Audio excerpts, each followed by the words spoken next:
you've heard, we're going to be given by each other. And the length should be from 20 to 30 minutes. So you're thinking, oh my God, 30 minutes up front, talking, I've got a lecture. It's going to be really difficult. Not easy. Well, I'm here to tell you it won't be that bad. Right? When I first did a lecture in front of a group, it was at a GEPIC orientation. And there were 200 native teachers for 2 hours. Oh my God, really difficult. Whereas the first time I taught, it was for 2 hours, totally lecture-based. 2 hours of talking. I didn't enjoy it, and the people in attendance really didn't enjoy it. So hopefully, myself and Dave and Justin, we give you a little bit of a preview of what yours should look like. You might want to lecture for 30 minutes. You might want to lecture for 10 minutes.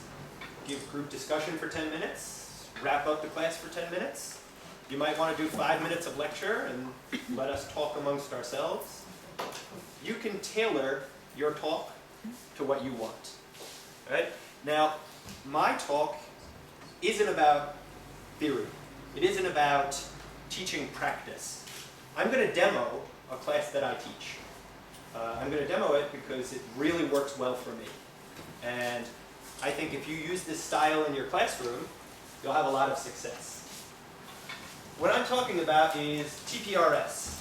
Who knows TPR? Total physical response, hands up, hands down. Well, this is a theory that's based on TPR, storytelling. So the storytelling method originated with getting students involved and active in the story building process. But it evolved over the last 20, 25 years to mean something completely different. And I'm going to demonstrate one of these classes today. Okay, but first, while we're here, please tell the truth. All right, number one, I'm bored and I've lost interest in my job. Me, that's happened many times this year. In the 5 years I've been here, that happened a lot. More than I'd like to admit. All right, number two, I've got a lot of job satisfaction. Sometimes, a little bit. Yeah, maybe once a week, sure. Okay, I'm a qualified, experienced teacher. I've been here a long time. I don't know about qualified, but I'm experienced. Most of these workshops and seminars are a waste of time. Again, yeah, sometimes you feel like that. The last GTESL, we learned from your feedback. You said, we don't want lecturers. We want to talk to each other. We want to get involved. We want to hear from each other. So we're trying to grow as lecturers as well. Right? You're trying to take your feedback and make your time more enjoyable. I don't want my time wasted. I don't want to waste your time. 5, I want to learn something new. Definitely. I always want to. If I can learn something new and make my class easier, sure. 6, I haven't got time for teacher development. Who feels like 4:30 I got to get out of here? I don't want to be here any later than that. Sure, totally understand. So we'll try to go quickly, move easily. Okay, and last, I'd like to be better, but I don't know how. For me. Wow, we've got really active participants today. Thank you. Okay, so why are we here? Why are we developing? All right, the initial training today, next month, just a starter pack. We're throwing some seeds in the field. All right, there's 41 people here. I don't think 41 teachers will do this tomorrow in their class. But I hope 1 or 2 or 3, 4 people like my idea. Okay, teaching, it's a long evolutionary process. Kyle's been here a while. Are you the same teacher today as the first day? No. Are you better or worse? I have shorter hair. Shorter hair. I have a lot more gray hair also. Yeah, sure. So you're evolving. Maybe you're not better or worse. You're different. Not going to be the same. Right? A lot of what we know is unconscious. So unless someone tells you this is the name for what you're doing, you might not know. And last, we're trying to get a culture of learning. Right? GIMPO, we used to have a lot of native teachers. We've kind of been slimmed down, right? Getting more fit as teachers. So hopefully, today is not the last time you talk to each other. Right? Maybe you'll meet on Facebook. Maybe you'll message each other. Maybe you'll continue to develop a friendship or a teaching relationship. That's the hope. All right, and teachers, we tend to be isolated and competitive. Right? Isolated, you're at the school, you're the only native teacher, you're by yourself, so you might not get a lot of input. And it's competitive because our jobs are getting less and less and less. So making yourself valuable to the Office of Education, to your school, to other teachers, it's a good idea. Teaching is emotionally engaging and very taxing. Right? At the end of the day, I'm exhausted. I don't want to be up here doing this, but I have something good to share with you. And it might recharge your battery a little bit. You might go into school tomorrow and say, oh, all right, that's a good idea. I like that. Or you might tell me you have a problem. I might be able to help you out with it. So this workshop, you should see some friendly faces. Right? Everybody in here had a rough day. Everyone in here had 4 or 5, 6 classes. Kids who were yelling, kids who were screaming, not paying attention, ripping up their books. It's taxing. I want to go home. I want to go out. I want to go to the bar. There are many places you want to be besides training. But while we're here, we should make the most of it. Okay? So if you have a question, or if I'm speaking too quickly, there are some Korean teachers here, just tell me. And last, usually we enjoy and benefit learning from one another. I don't want to be lectured to by a college professor or some researcher who tells me this is what works. I want to hear from other elementary school teachers or other middle school teachers or other high school teachers. So that's why we're doing this. This is why we're doing teacher development this way. Okay, finally, this is one of our first breaks. It's a word puzzle. Anyone know what the key word is? Android, yes, thank you. Android. Okay. This is the little thing I drop in my PowerPoints with my students. All right, so if you see them, just shout out the answer. All right, so what's the difference between baby acquisition and classroom acquisition? All right. Well, I have a small, little 1-month-old baby. Very little, very loud. It just cries. It can't speak yet. So, oh, shut up. Oh, all day, all night. Very loud. So that's baby acquisition, right? He can't do anything yet. He has very little experience. Classroom acquisition, your students are capable of learning, but we have a very limited amount of time. So baby acquisition, incapable of learning, but a lot of time. Right? 10 hours a day for the first 6 years, it's almost 20,000 hours. We have nothing like that with our students. In elementary school, we get them a maximum of 150 hours a year for the 4 years that they're with us. So the most we're going to teach them is 600 hours. So we've got to use our time very wisely. All right, word puzzle. Anyone got it? First name? Bingo. Thank you. First name. First name. Family first name. Brian. Nice to meet you. All right, so you have to make every minute count.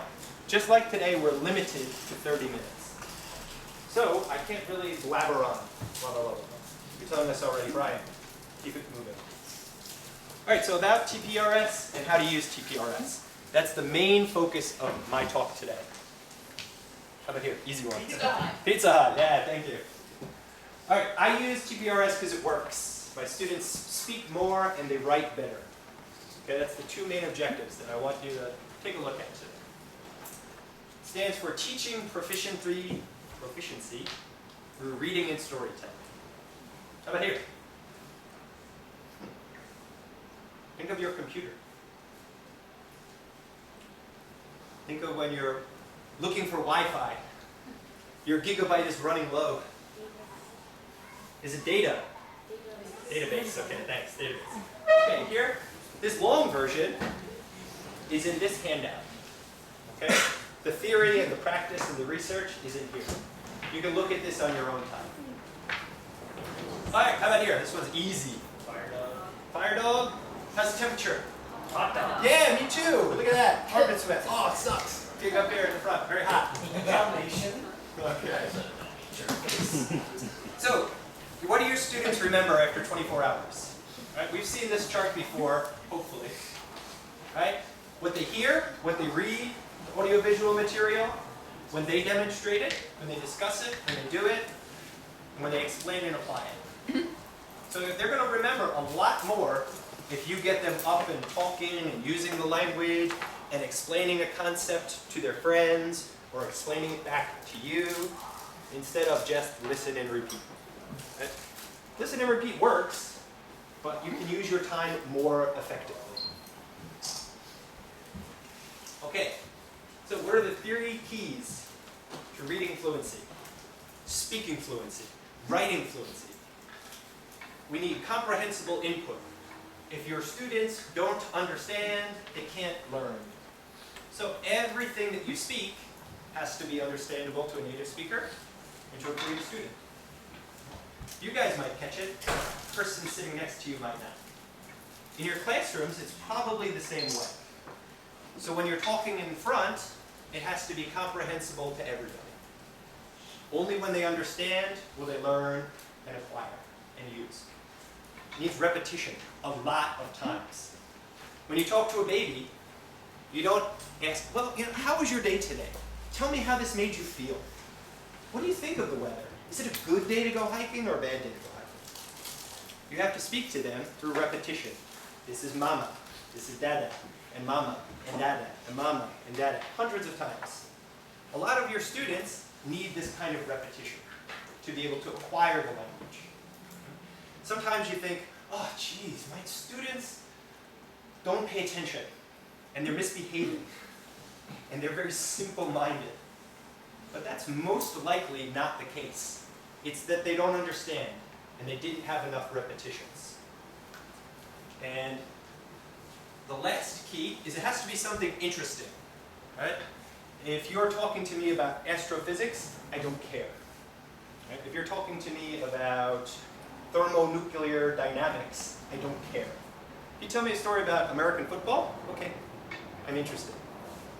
So my stories are interesting because I tell true stories. I pick stories from the news that are true, and I use them in my storytelling method.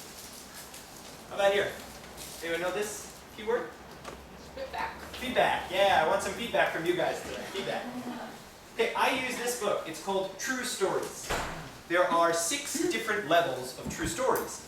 So an elementary school teacher, and who's a middle school teacher? Middle school? Middle school? High school?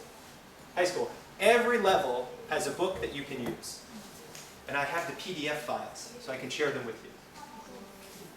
Okay, this first story is called A Big Tip. Now, I'm going to demonstrate this class as if you were my elementary school students. So please don't feel patronized. But if you know the answer, tell me. We'll make it a little easier for me. All right, in this picture, how many people are there in the front of the picture? Two people. Is there a man? Yes, yes there is. Is this a man? No. No. What is this? It's a woman, yes, of course. She has a special job to bring food. What do we call that job?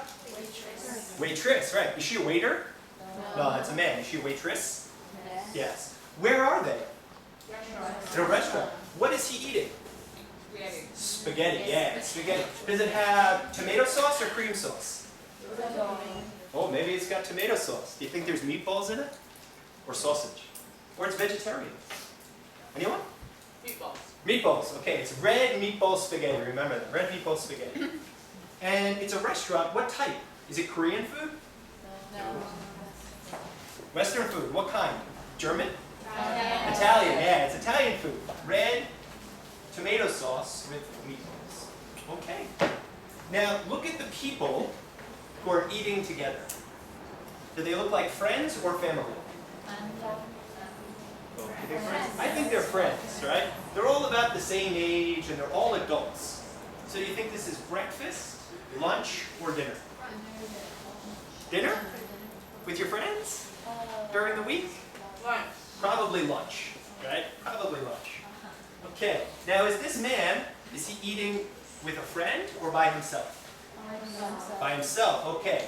Now this man, he has a very easy name. 3 letters. Sam.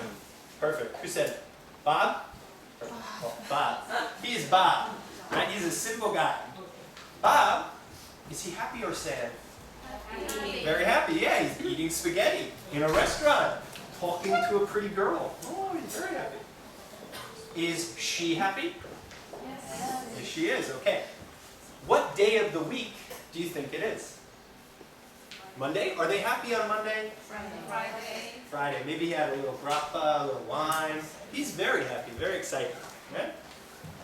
And he's talking to his waitress. Now this is the pre-read. I introduced you to the basic content of the story.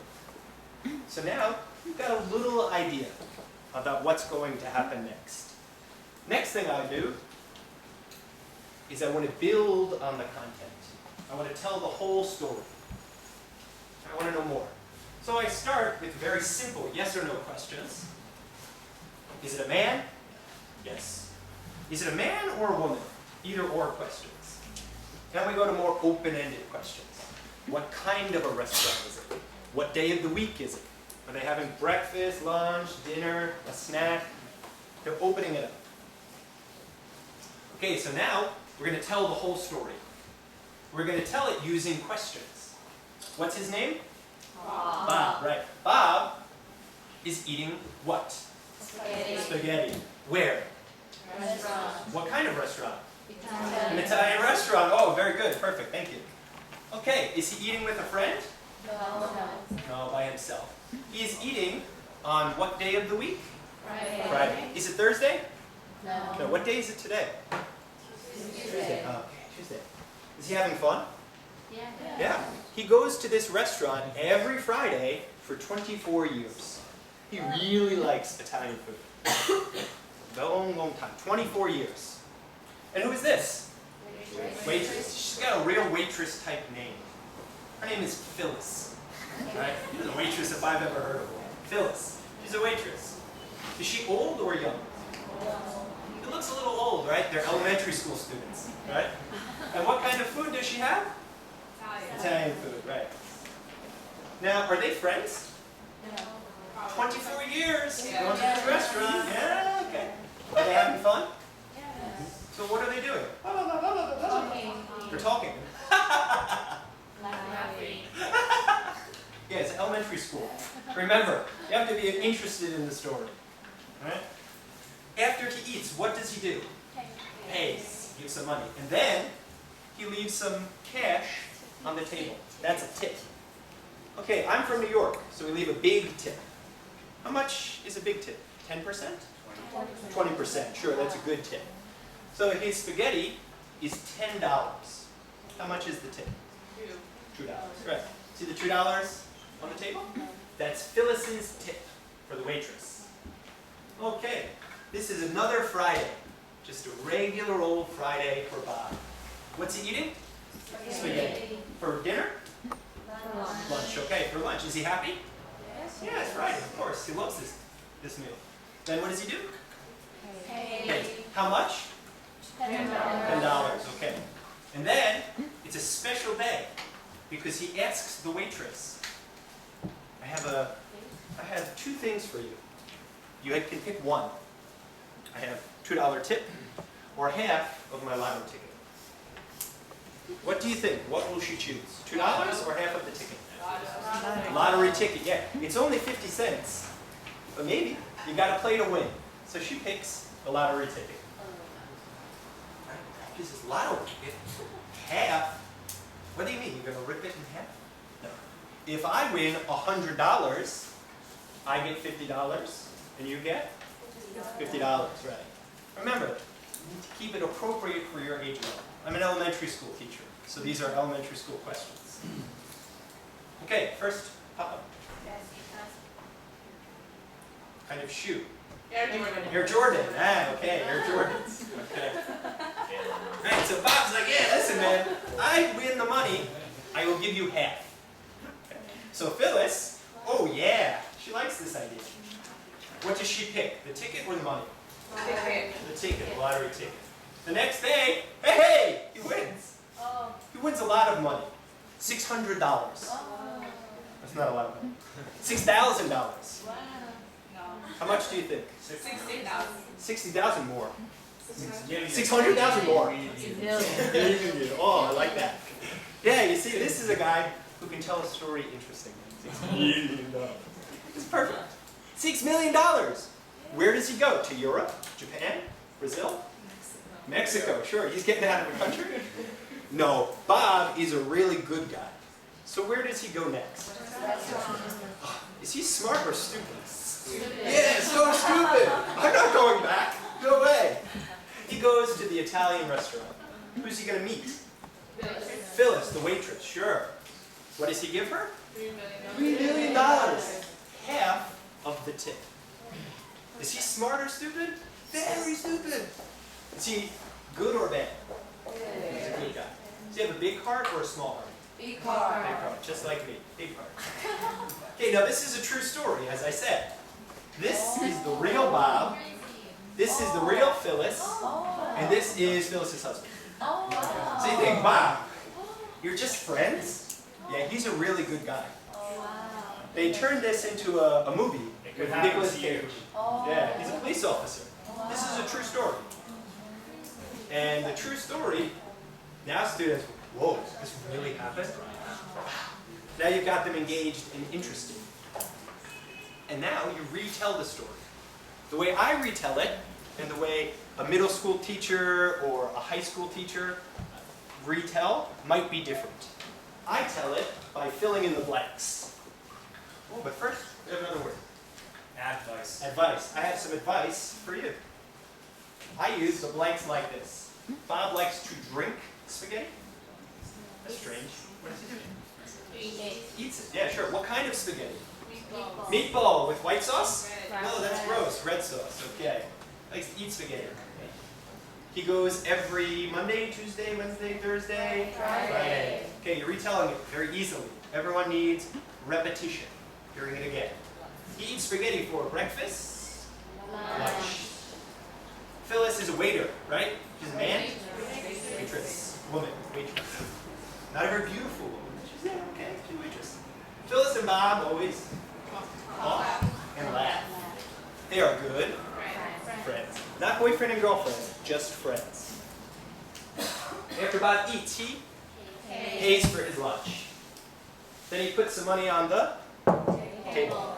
The money is for Phyllis. It is her tip service, right? How much? $2. 20% of the bill. He's a good tipper. He's a good guy. All right, one day, who is this? Bob. Bob's eating spaghetti. Okay, he pays for his meal, his lunch, sure, his lunch. Then he asks Phyllis, do you want a 20%? Do you want a tip? Or do you want half of my ticket? Lottery ticket. Lottery ticket. Okay, so he's asking half of your lottery ticket. Some blanks are easier to fill in than others. That's where you get your superstar students. Teacher, I know. I can fill that. Okay. Skeleton key. Skeleton key. Okay, but look at the letters on the bottom. Okay, this is a real Plexa word. Think if you drop some gum on the floor. Sticky. Yeah, sticky. Yeah. Ah, you're gonna hear that from your students. Ah, of course, sure. All right, we get back to our story. I will give you half of the money. When you win lottery, you get a lot of money. You get half of the money. Phyllis. Yes, she laughs. Okay. Okay, she says, I don't want a tip today. I want half of your lottery ticket. Give me the money. Big money. All right, the next day, Bob wins the lottery. He wins $6 million. And then he leaves the country. Leaves his wife. Gets a mistress. That's for your high school students. Bob goes to the Italian restaurant. Sure, he goes to the Italian restaurant. Here's your tip, Bob tells Phyllis. Half. How much is half of 6? $3 million. What a great guy. I wouldn't do that. I'd leave my wife. Goodbye. Okay. The students can follow along. As you're reading, as they're filling in the blanks, they can fill them in like this. At the bottom, there are 3 blank pages. 3 blank spots. I have them tell me. What will you do with the money? I will buy a car. I will buy a house. I will buy a rocket. I will get a new doll. I'll leave my parents. All right? I'll get new mom and dad. Whatever they feel like writing can go in that column. Not lunch, breakfast. Break fast, breakfast. Okay, then we can do group story reading. And here I assign them cards. So as they're reading, we don't do it chorally as a group. I hate doing that. Nobody enjoys choral reading, right? Reading as a whole group together is terrible. Nobody wants to do it. Students don't like it, teachers don't like it, because everybody starts fighting, they're turning the page, doing something different. So I assign each student a card. And each student has to read one box, very easily. They have to read it while doing one of these cards. They have to do some sports movement, shooting a basketball, or kicking a soccer ball, or hitting a baseball, and telling the story. Or reading like a mouse! Yay, it's great, really fun! Or volcano reading, where they start off very low and build up to a boom. From the end of the sentence to the end of the sentence. At the zoo, so they read like a they read like an animal would read.